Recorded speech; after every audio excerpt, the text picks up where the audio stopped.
So my name is Juan Rubio, and today we want to talk to you about the VRtality project that we've been involved for the past 2 years. You can see all the team and the spotlight today. And then we want this to be a very conversational time. We're going to go into breakout rooms where we want to just to ask us questions, but then also we want to learn from you as well and in your practice. So we're going to go through these presentations and talk about what was VRtality, why did we use co-design, how did we leverage VR, and what did we learn about teen mental health. Then we're going to go into breakout rooms for 30 minutes, and then you can ask people questions that you might have. And then we're going to come back to the main room and we're going to have some final thoughts or questions. So why was VRtality? That's Luis. Thanks, Juan. So you may be asking yourself, what is this thing we call VRtality? So VRtality is a project that's centered around really innovation and supporting teen mental health. So we created this project by combining 3 core elements, and those were co-design activities, virtual reality, and again, centering teen mental health throughout the program. So co-design activities were activities that we did directly with teens as around these ideas of what brings them relaxation, what brings them stress, and how can we work together to identify those things. Then we took those concepts and applied them to potential virtual reality experiences. So how could you take something that you find stressful or something that you find relaxing and create an environment around that? And then through that process, learning both the technology and having conversations around teen mental health to really develop a holistic approach to how we can address this growing crisis in America of teens suffering from both the pandemic and mental health crises.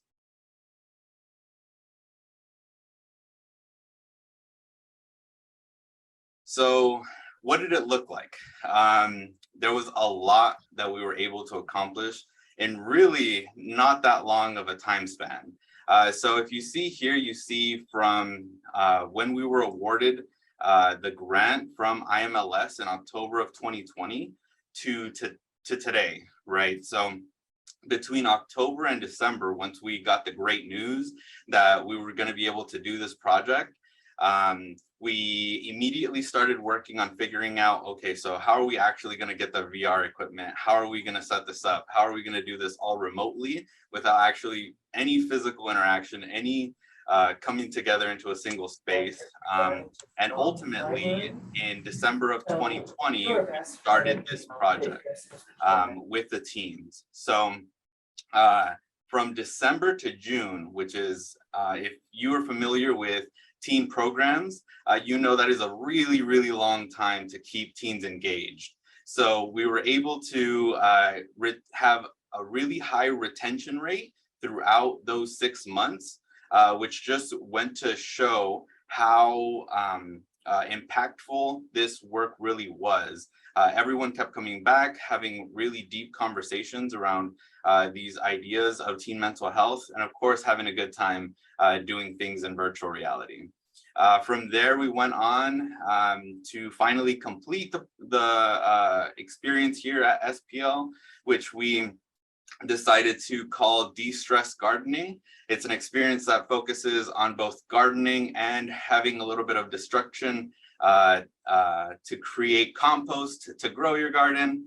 And so we took what we learned and all of the resources and all of the materials that we put together throughout that experience to share with our friends in Texas and DC. So then they set on the journey of also implementing this program. And so between July of 2021 and January of 2022, they went through the same process of, engaging with teens, having these conversations around teen mental health, and then ultimately coming out with their own experiences. While they were doing that, we were preparing to launch this blueprint. So VRtality is not just a program, but it's also a blueprint of skills, of materials, of processes that will help others also engage in similar programs. You don't necessarily need to do all of what we did, but even taking certain activities or certain elements of it can definitely help you engage in teen mental health conversations with your community. And so to make that as accessible as possible, we worked on creating a website. We started that work around February, and through March, kept going back, refining, making changes. And today we have a live website that will eventually also host this conversation, but it also has videos and all of the resources necessary for anyone to do a similar project. And I will pass it back to Juan. So, how can you make the most out of the VRtality website? Like Luis said, you don't have to actually implement the whole program, but there are mirror boards in there that you can use to do your own co-design, where you can begin to introduce concepts of mental health awareness, to destigmatize the conversation, to normalize it, right? And then to create really deep connections with the youth, right? But also the other thing that we discover is that the mental health and well-being is not only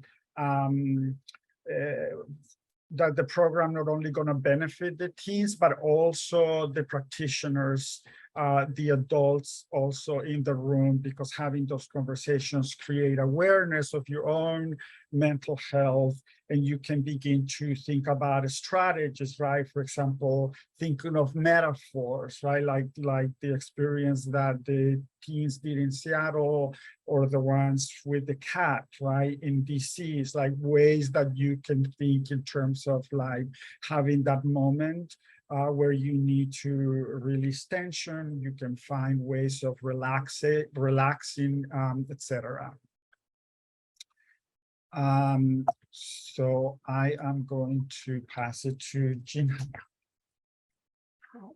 So I'm Jinha Lee, a professor at the University of Washington Information School, who was part of the research team for this project. And I will briefly talk about one of the three core elements for this project, which is co-design. So co-design is a user-centered participatory design method where the goal is not just to design something for a particular audience, but you design with them. And recently, co-design has been adopted in many youth library programs, including many successful programs by SPL, because these programs have shown to really positively impact youth by making them feel valued and listened to. That adults are not just telling them what they need or what they should do, but we want and value their input.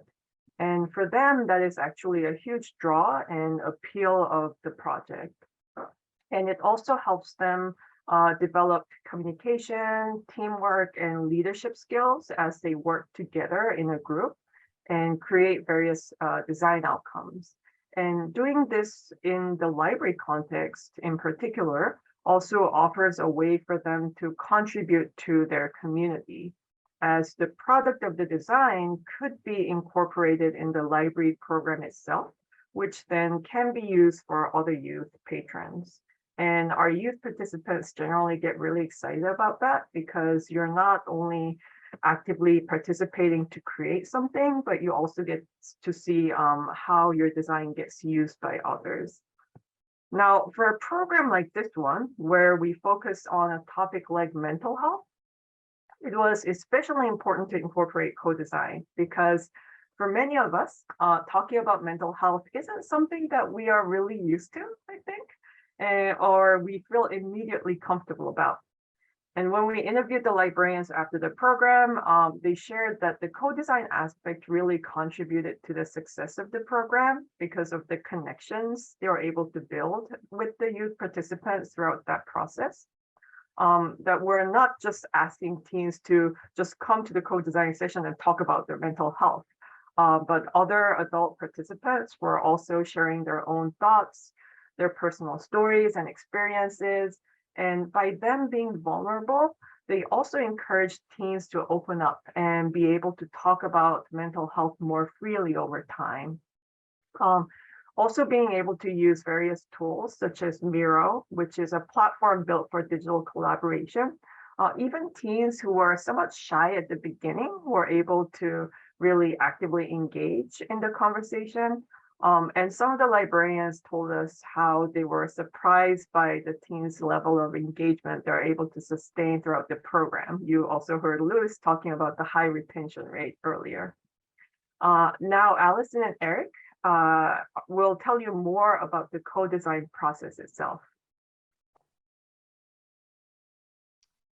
Hello, my name is Allison McKenzie, and I am the director of the Fayette Public Library, Museum, and Archives in LaGrange, Texas. We are a small and rural community, and we did most of this project in person, while at DC and SPL were able to do the project virtually.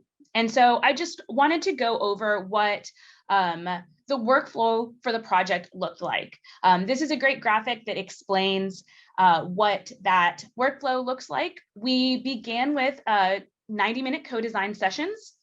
And the goal in the beginning was just to answer the question of what is teen well-being, and really start to form those relationships and bring the conversation of well-being and self-care to the forefront. After that, we went and we took what we've learned in those original co-design sessions, and we had design sprints. And in the design sprints, we wanted to answer the question of what would a teen well-being VR app look like. So we engaged in many co-design activities that came up with a general theme of what the teens wanted to see in their app.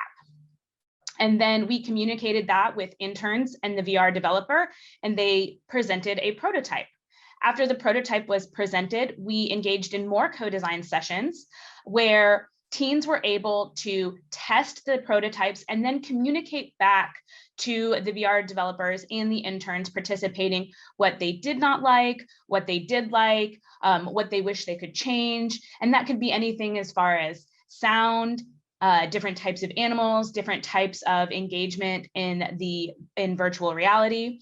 And then at the end, we eventually launched the VR experience, and those are all available on the website, but it is now can be downloaded, and anyone with a headset can also see in virtual reality what the teens created. And so this was our process. I'm going to turn it over to Eric and see if there's anything he would like to add from his perspective of this project. Thank you, Allison. That was actually a very good explanation. I can't say I have too much to add. Also, hi, I'm Eric. I've been independently working with the libraries. I conducted a co-design with the Seattle Public Libraries and the DC Public Library.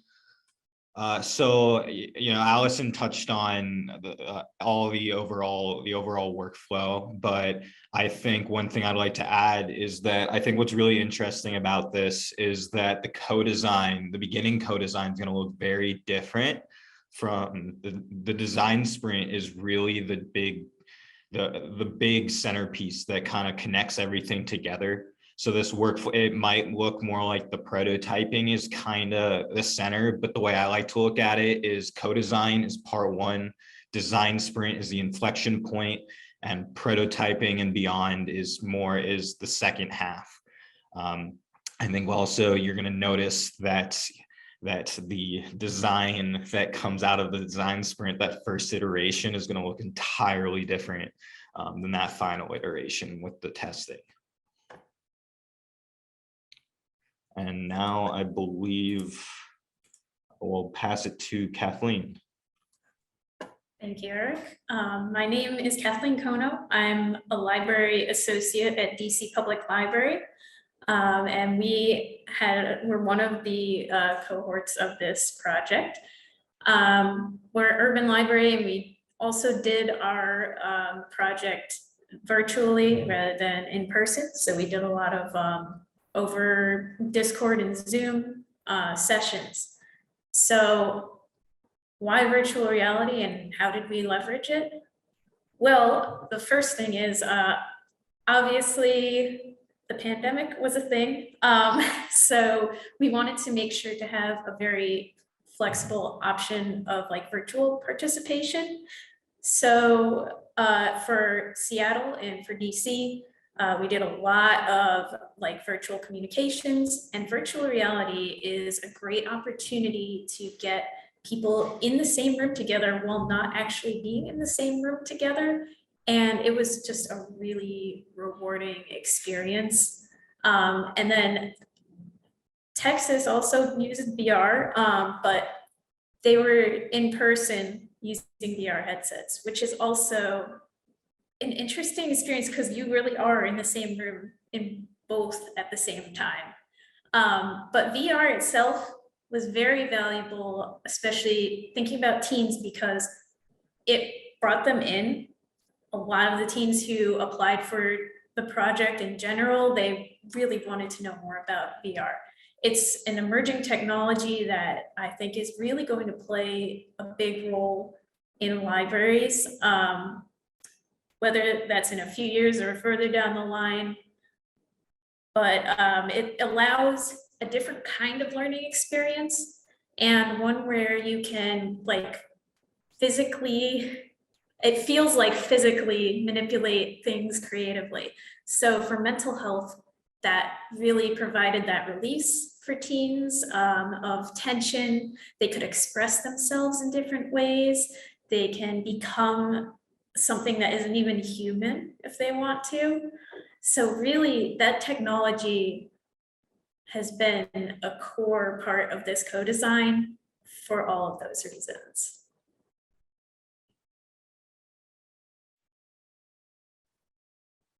So I'll just explain a bit about the different VR experiences that each library managed to co-design and create with our interns and VR developers. The first one is Seattle de-stress gardening. I gotta say, all of these have like this aspect of like nature, like connection, and de-stress gardening focused on like gardening and growing, but also destroying. It was like two different experiences in one. And I think that really encompasses a lot of mental health in general, is like sometimes you'll feel a high or a low, and sometimes you need to destroy things to rebuild. So that one is a lot of fun. And then Texas did the animal excursion, which also takes place in the outdoors. This one, you will walk around a forest and befriend lots of animals. I like the variety of animals in this one. There are like big ones like bears and then wolves, and you would think they're like scary at first, but you can befriend any of the animals that come by. And of course, there are little smaller ones too. So yeah, and just having that expansive space, I think really can help when people feel closed in mentally to be able to see those things.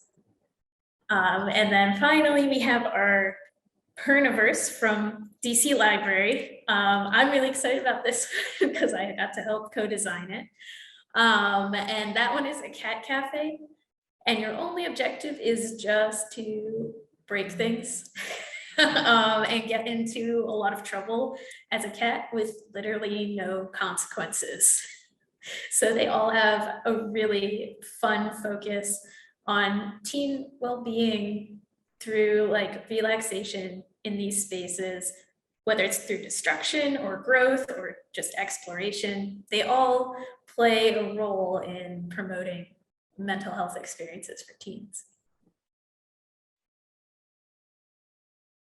and I'll throw it to Shelley. Yeah, so as Kathleen just kind of went through, what was actually really interesting is that despite being all these 3 libraries across the country, these themes that came up throughout all the different virtual reality experiences that created, right? So, and what it kind of funneled down to is all the teens really kind of, again, across all these libraries, thought about kind of creation and nature, right? Like how can you be creative? What can you create? And just being out in nature, which again, for a lot of people was very, when we talked a lot about like, what would you do to distress, right? A lot of people said, I go outside, I go for a walk, right? Just getting out there. And then this other side of things, which Kathleen also kind of mentioned, is this idea of constructive destruction.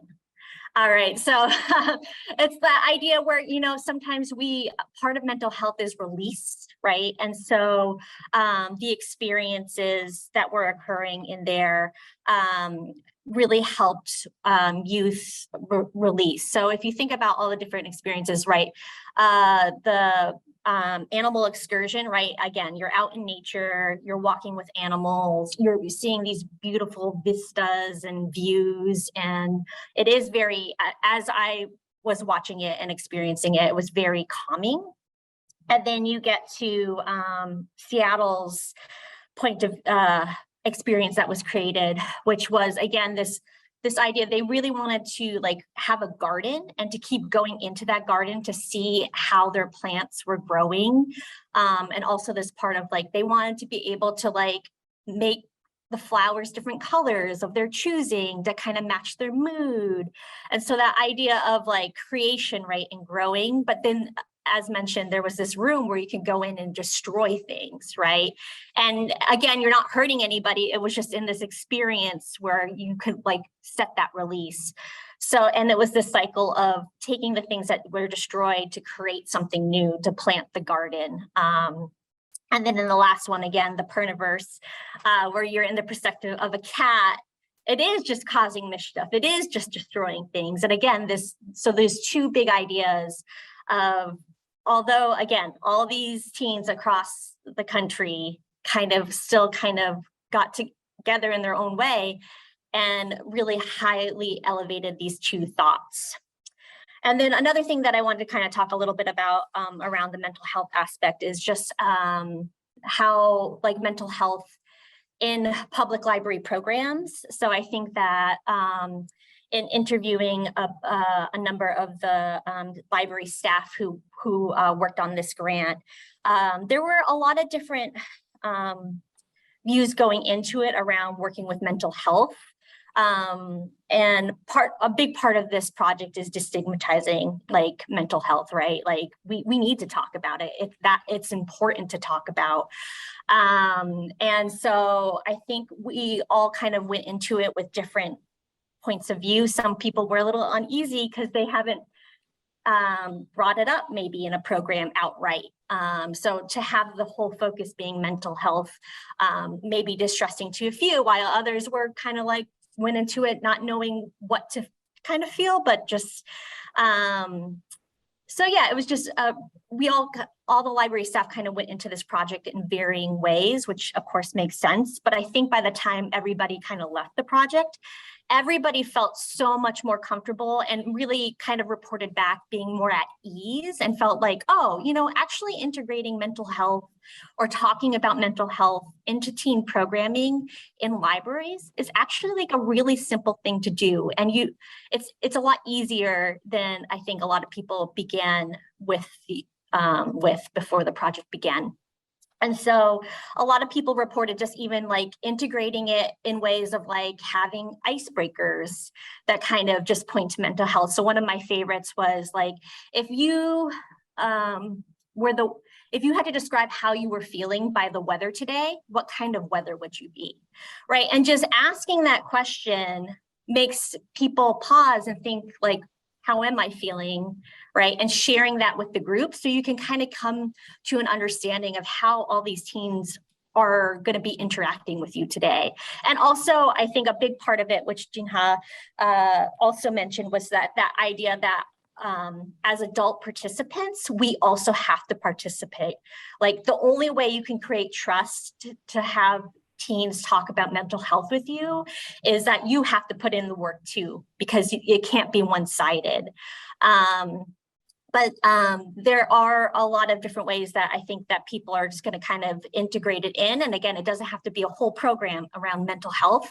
It's really this idea of using, like, even like how Juan started the session with a breathing exercise. It could be things that you're already doing too. And I think that was a big part of coming to this project. Is like, yeah, we often check in around how youth are doing right before we start a program. But these are all ways that we are really supporting their mental health. And I'm going to leave it to Paula, I think, to talk a little bit more about what was learned. Yes. And excuse me, I've been coughing a little bit. So hopefully that doesn't happen right now. So I really want to give everyone an opportunity to sort of really just look at and take in this graphic. This was, so teen mental health is the focus and heart of this entire grant. And this is one of the images that we actually all started with, and something that I came back to really thinking about the work we were doing. And then when we would talk with teens and really reflect with them about, what are you doing to support your mental health? What are some of the actions you take? What are some of the things you do for self-care?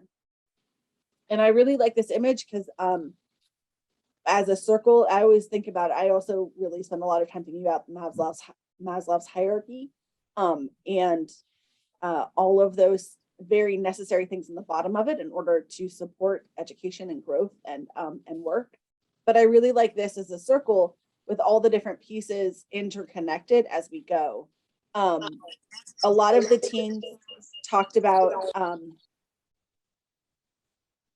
how they supported their self-care and their own mental health by eating well, taking naps, going for runs, spending time with family and friends. So all of the different pieces of this are very interconnected as we go. The other piece, as Shelley talked about, is really those relationships and how we can build those and support those, which is key also to co-development. And one of the great pieces and ways that we were able to use the VR technology to really support it. And I would say the other thing that as a library practitioner, in the work that I do, I had to stop and really think about how I was supporting that spectrum of mental health in the programs that we're doing. So creating space for the kids who might be at a place, or teens, who might be at a place where they need to take some time by themselves and they don't necessarily want to be interacting in the big project, and making sure that they have a space in the program and in the space that allows them to be where they are without trying to force engagement on them if that is not where they're at that moment, and ensuring that they still have a place and space and are welcome in the environment and the space, even if the way that they want to interact with the material is maybe not the intended way. And the other thing I would say is one of the great things during the pandemic was, at least in DC Public Library, the reemergence of self-led programming that we renamed patron-led programming, because it implies that the staff still have roles in patron-led programming as opposed to a self-led programming where a lot of the administration and other people are like, but if the self are leading it, do you have to do anything? It's like, yes, we do a lot of work setting those up. It takes a lot of thought and practice. We all know this. And really thinking about how we can support moments of presentness and and expression in those patron-led programs, in those moments and pieces of individual interaction and individual reflection in the space. And then I think, Juan, you're next. Yes. So the other person that we're working with, it's Eileen Jorlin from the University of Washington. She's not able to be here, but I wanted to touch a little bit on like what is the research that they're doing. We have a lot of data gathered. We recorded every single session from the co-design sessions, the design sprints. We recorded planning sessions as well. So there's a lot of information, right? In addition to the mirror boards and all the data that was collected there from the teams interacting and co-designing the experience.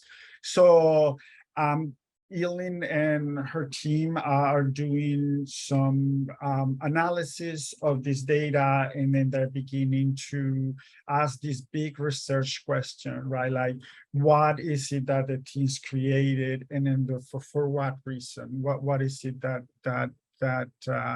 took them or made them to choose this experience? So I just wanted to give you a really quick overview of that, and just let you know that this report or this paper will be published anytime, I don't know, in the future.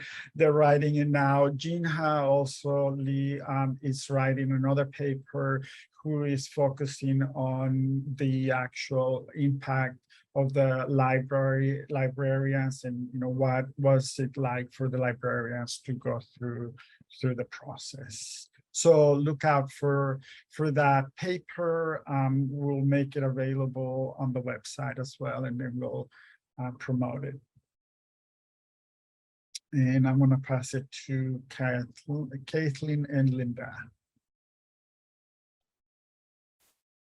Hi, Linda had to run to another meeting, so it's just me. But this is really exciting to kind of come to this culmination of this project.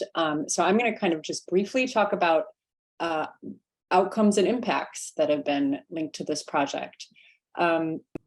And I've been acting as the external evaluator for the past couple of years. So that's my role. And Linda is part of the project leadership. So, but I just wanted to share that the VRtality project was designed to have an impact at multiple levels of library teen services, which I think is important and interesting. So including building capacity for library staff and for the young people involved in the programming.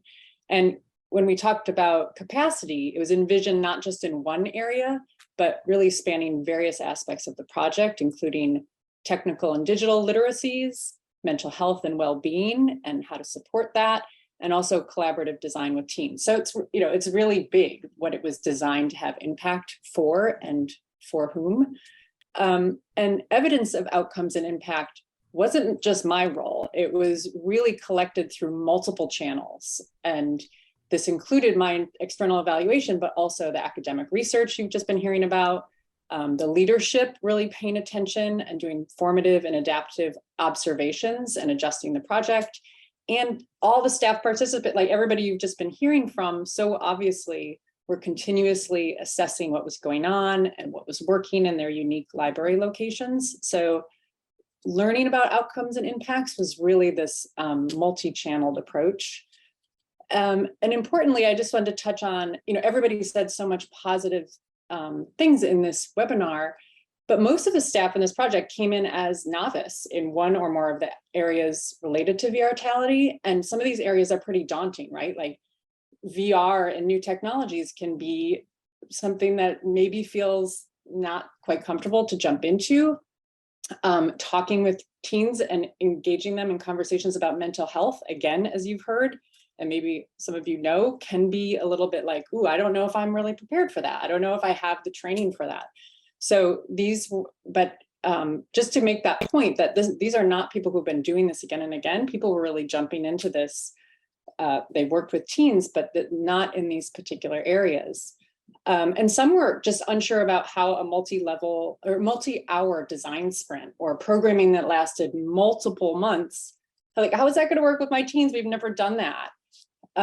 Yeah, exactly. So these were just things people were coming into this with, and some of those things you might be feeling too, and thinking about how you could engage this in your library. And so in terms of outcomes and impacts, we put a few things on this slide, but just really generally, through implementation, staff really gained confidence and enthusiasm as they figured out the interconnections between the various components and what worked for them, for their individual goals, for their particular infrastructure and community. And importantly, I think at first they thought, oh, wow, this is a lot for me to figure out. But what started happening is they were figuring it out with their teams. It was really like this collaborative approach to figure out, what does this look like here? And through that implementation, even though maybe it felt like jumping in blind, it really kind of came together and built confidence in all the and capacity at various levels. So staff saw impact for their young people, including making collaborative connections across diverse groups. So groups coming in that weren't friends to begin with, groups coming in from different parts of cities, from different kind of social groups, and seeing them through working through these collaborative designs together, really having these really unique conversations as they explored similarities or differences in terms of what stressed them out, what they were dealing with, what they found really relaxing, and kind of finding joy in those conversations. Also, teens exhibiting confidence and leadership through existing or new technology skills, through their ideas about designs. And then also just this total joy and humor and freedom of choice, exploring and designing these totally surreal worlds together, right, in virtual reality at a time when people felt extremely constricted by COVID rules or, school assignments and just being with their family. It was this really like totally open space where there were no rules almost, and that was really evident.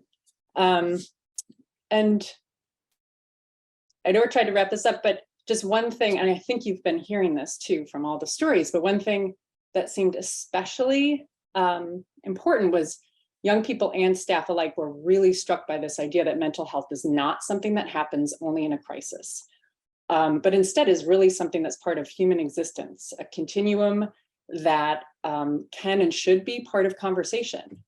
And this shift really suggests some substantial impact on future practice and well-being for both staff and teens. And we have a lot of specific examples. You've heard about some. You'll continue to hear about some in the breakout rooms.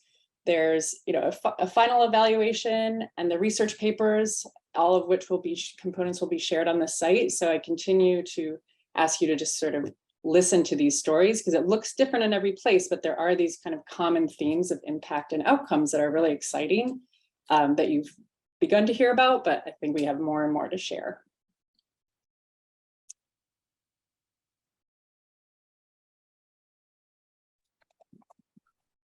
All right, so as you've heard, there is so many different layers to this project, and there's just so much to take in. And so we wanted to give everyone the opportunity to self-select which of these categories or themes about the project you're interested in, or just have general questions about. So we're going to open up 3 breakout rooms with each of these categories.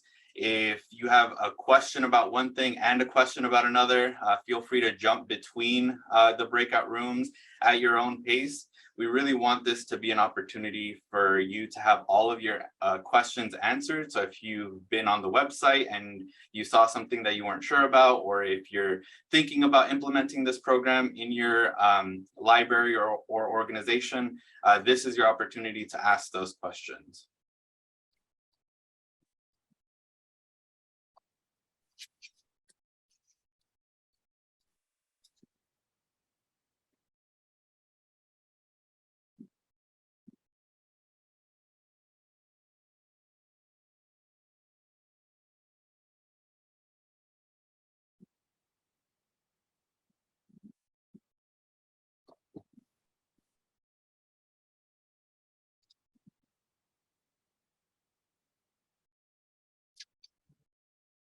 Are you creating the breakout rooms, Luis? Yeah, here, I'll Okay, thanks.